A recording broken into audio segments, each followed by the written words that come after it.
కేంద్ర ప్రభుత్వం పద్మ అవార్డులను ప్రకటించింది కదా. అందులో 113 మందిని పద్మశ్రీ అవార్డులకు ఎంపిక చేసింది. వారంతా రాష్ట్రపతి గారి చేతుల మీదుగా ఈ అవార్డును అందుకున్నారు. 113 మందిని ఎంపిక చేస్తే అందులో 11 మంది తెలుగు వారు ఉన్నారు. 7 తెలంగాణ వారు, 4 ఆంధ్రాకి చెందినవారు.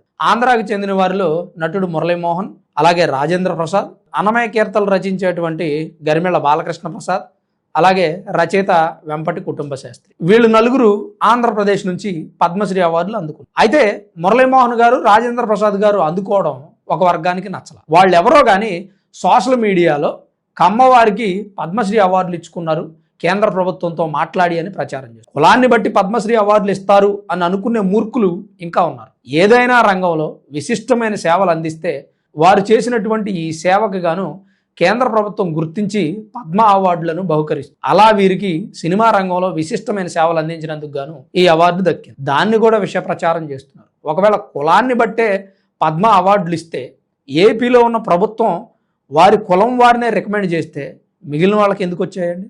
113 పద్మశ్రీ అవార్డులను ప్రకటించింది కేంద్ర ప్రభుత్వం. వీళ్ళంతా ముఖ్యమంత్రి బంధువుల, ముఖ్యమంత్రి కుటుంబీకుల, ముఖ్యమంత్రి సామాజిక వర్గానికి చెందినవారా?